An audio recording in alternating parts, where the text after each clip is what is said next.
Dan tunjukkan angkanya ke kamera. Nomor, boleh diputar sedikit Bapak, biar terlihat. Nomor 1, baik. Silakan ditaruh di wadah kosong di tengah Anda Bapak. Calon gubernur nomor urut 2 mengambil nomor 1. Mohon tenang teman-teman, mohon kerjasamanya, terima kasih. Ini amplop nomor 1. Saya akan membacakannya 1 kali saja dan tidak ada pengulangan sehingga mohon dicermati dengan saksama.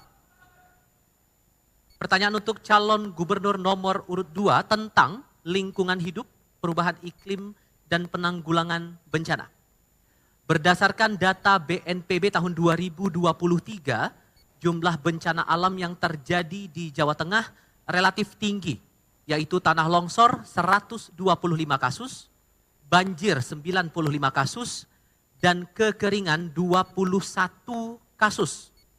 Jumlah dan jenis bencana di Jawa Tengah diperkirakan akan semakin meningkat setiap tahun. Pertanyaannya, bagaimana strategi paslon untuk memitigasi bencana alam dan tata kelola pasca bencana di wilayah Jawa Tengah? Waktu Anda menjawab 3 menit dimulai sejak Anda berbicara. Baik, terima kasih saudara moderator.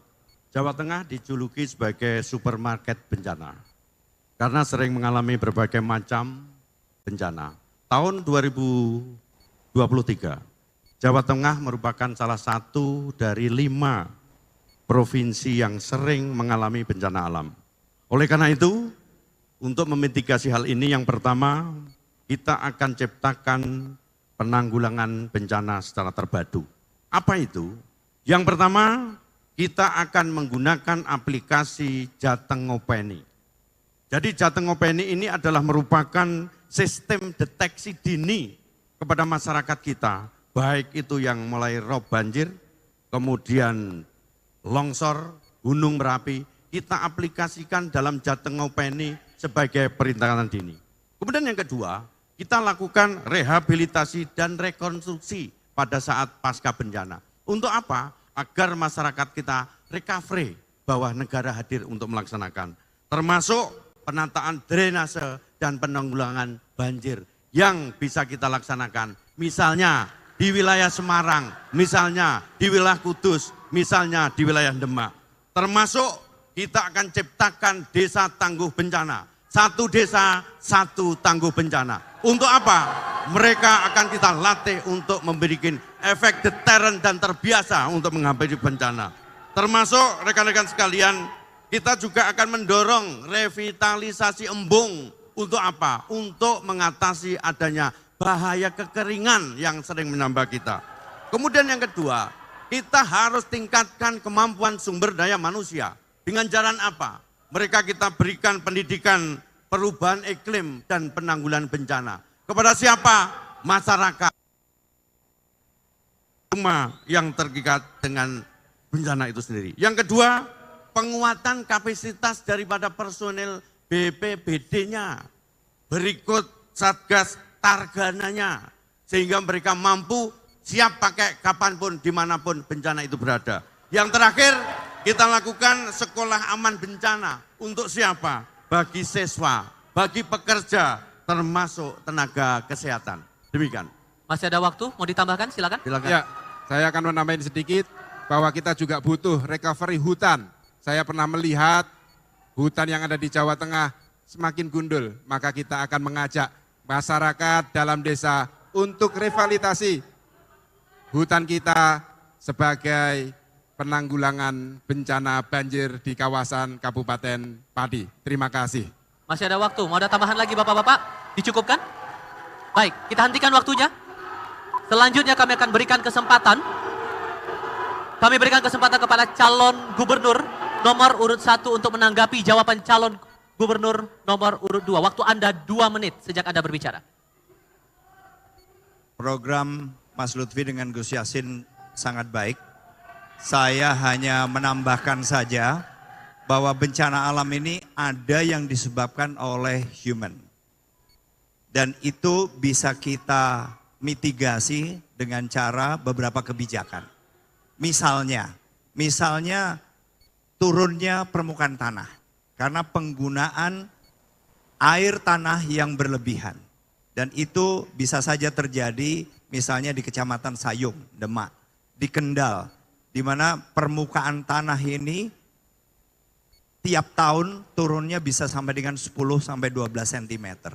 Dan ini merupakan salah satu akibat dari penggunaan air tanah yang berlebihan.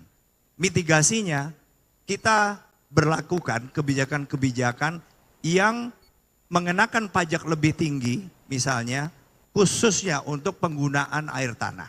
Sedemikian rupa sehingga yang digunakan lebih ke air permukaan.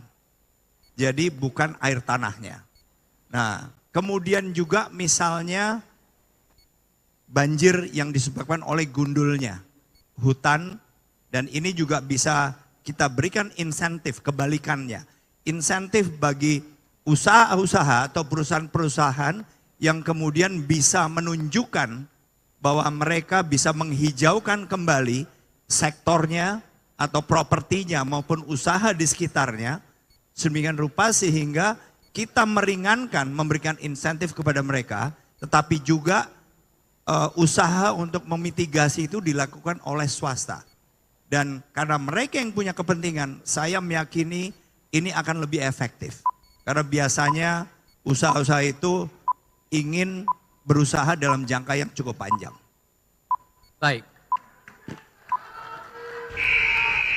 Giliran Cagup nomor urut 1 sudah, sekarang saya berikan kesempatan kepada Cagup nomor urut 2 memberikan respon atas tanggapan dari Cagup nomor urut 1. Waktu Anda 2 menit sejak Anda berbicara.